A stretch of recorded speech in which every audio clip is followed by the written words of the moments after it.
Hi everyone, welcome back to Cabin Crafts and Simple Living, and I'm going off on a new adventure. I bought a dollhouse kit from Hobby Lobby that is a log cabin, and I wanted to make it a colonial log cabin, and so I've been seeing online these little vintage kits. This would have probably been from like 1974 to 76. These were popular during the bicentennial era. People were into anything colonial, unlike now where they throw all of the colonial away. And anyway, it's really sad. But I've been finding these little kits on eBay, and they're like completely unused. So I bought my first piece. And so we're going to go into the world of colonial miniatures. I'll probably make a miniature floor cloth, miniature braided rugs. But I saw this little settee. And what is cool is it comes with a history sheet. And then, of course, all the wooden pieces, which I'll show you in a minute. It's very simple. And then all of the step-by-step instructions.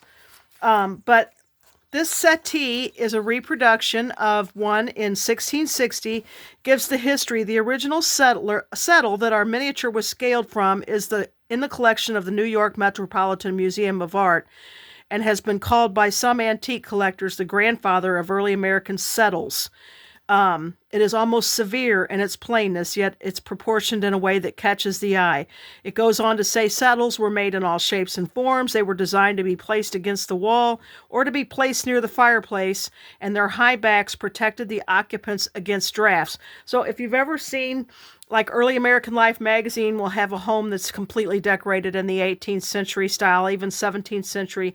People would have these little settle benches right up against the fireplace, and they would be really high backed so that it would not you wouldn't be caught in a draft. It would make it, keep you warm. They were used in both taverns and homes of the period.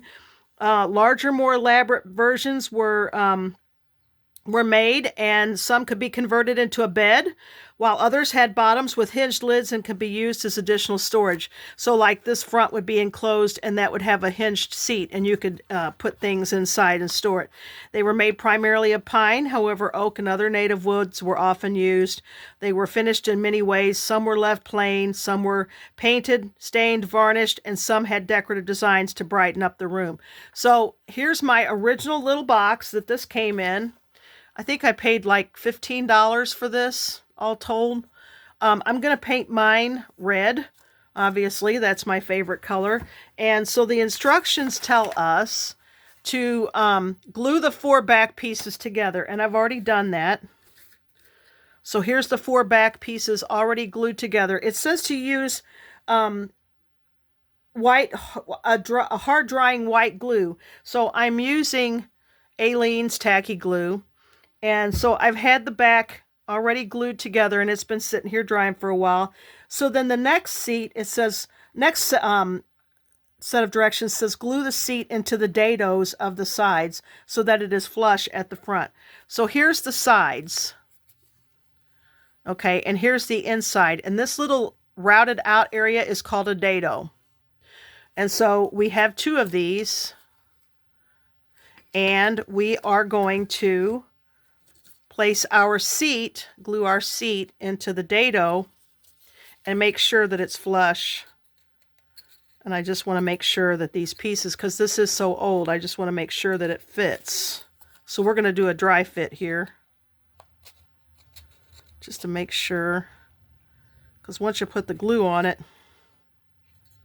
and make sure it's flush with the front. So we got to make sure that I've got that. We don't want it hanging over the edge in the back like that. So I'll have to make sure that I, because we got to glue the back on. So I've got my tacky glue here. And I'm just going to put this on. I'm going to put a little dot of glue up here in the top corner of my wax paper.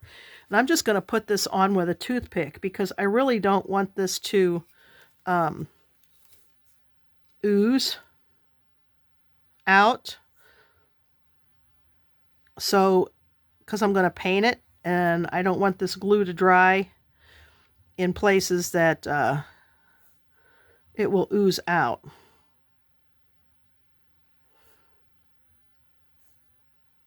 And it probably will a little bit, but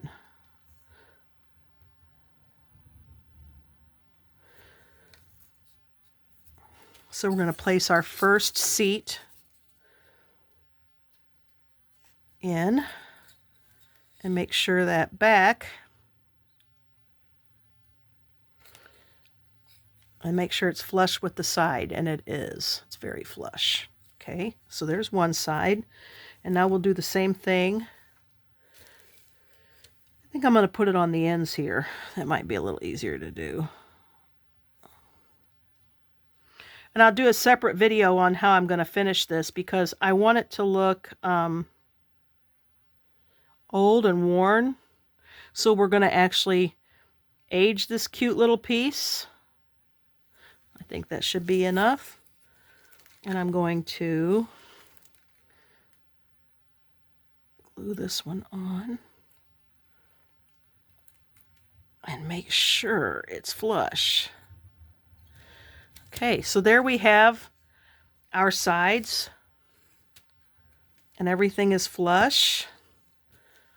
And then it says, glue the back into the rabbets of the sides and to the seat so that it is flush with the bottom of the sides.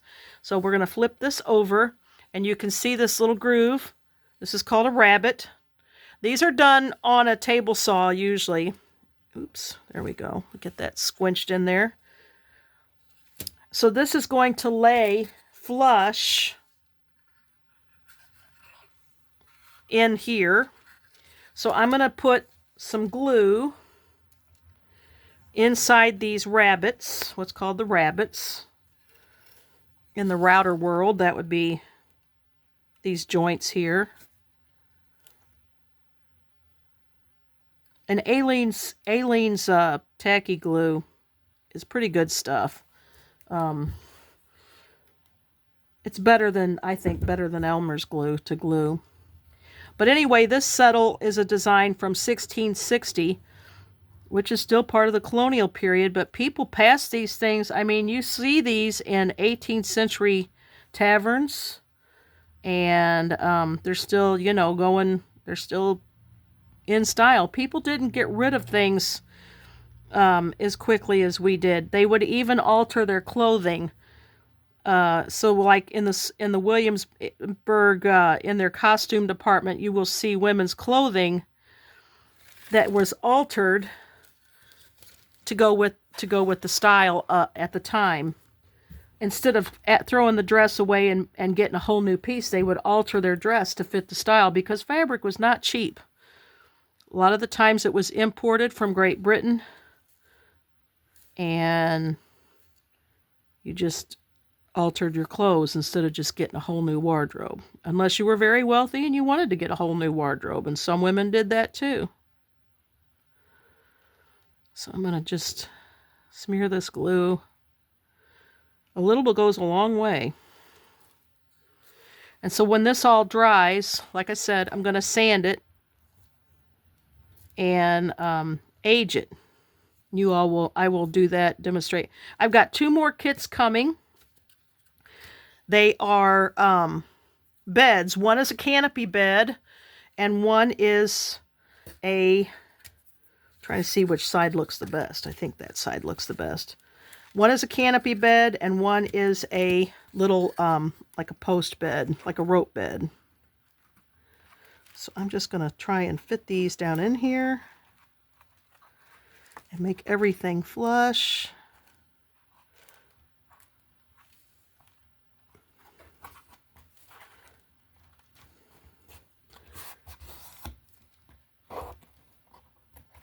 There we go. So now you see what it looks like from the front. And I've got a little bit of glue, so I'm going to take a clean toothpick. And I'm just going to go in there and clean some of that out. Get some of that cleaned out. Some of these little glue spots.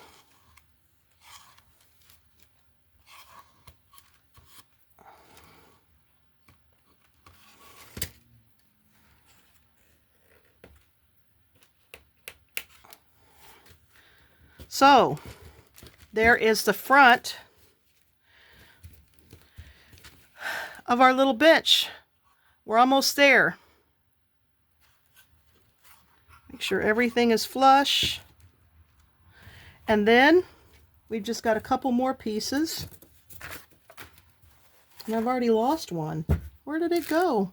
Hopefully I didn't knock it down. I did. You know, with me, you always are going to get me making my mistakes. There you go. So I had lost one of my little trim pieces. Okay, so this is the top rail, it's called. And you can see it's routed out a little bit. And this is going to rest. So the next step says, sand the top edge of the back to match the angle of the sides. Glue on top and then the front trim pieces. So we have to glue this little piece on here on the top. This is the top. And it says to glue or sand. Let's see. Sand the top edge of the back to match the angle of the sides. Oh, so I guess they want us to sand that down. So I won't glue this on right now, but then the only other part is we glue on these little trim pieces so that you don't see the the trim, or the, you know, where it fits into the dado there. I'm just going to barely put a little line of glue down these sides.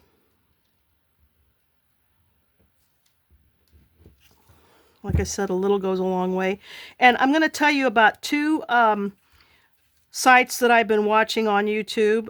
It aggravates me to death when people get content from someone else and then they don't acknowledge them of where they got that idea from, or where they got the history from, or whatever. And that aggravates me to death because it's happening to me a lot lately.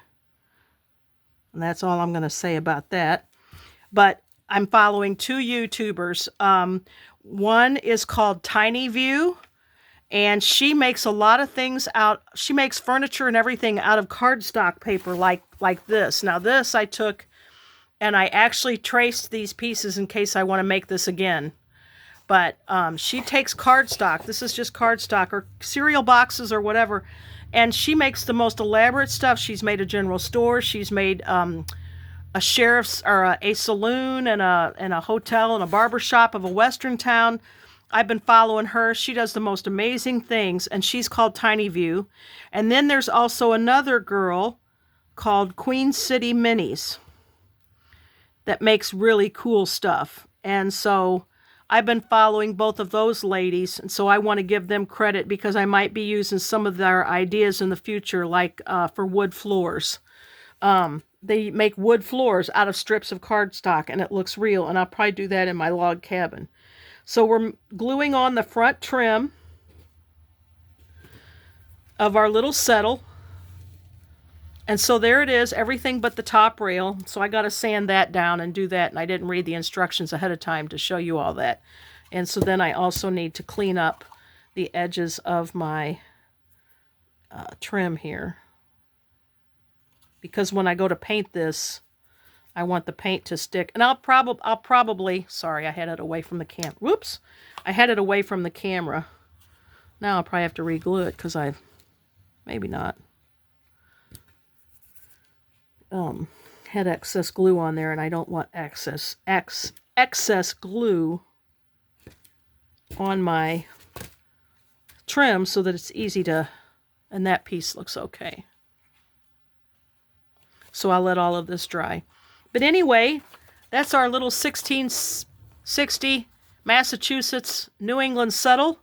And it's a little bench. It's going to go in my log cabin. It's the first piece. And so I will be taping these along the way, and then as I get the log cabin done, I'll bring that in. That is too big to film, and it's been such a pain in the butt. Oh, one of the other things I wanted to show you all. This lady that I was talking about with tinyview, she shows you how to make things with cardstock. This was my first attempt at making a little woven basket with strips of cardstock paper. It's a little rough, but it's the right scale, so like it could sit sit in the corner of this settle with some little balls of yarn in it or something. I need to work on that and make it better. But that was just my first attempt at making a cardstock little woven basket. And she like paints these and stains them, and they actually look like real wood. So thank you all for watching. I hope you enjoyed this little mini. I'm probably going to do a lot of them because I'm obsessed with them. And so thanks for watching. Bye.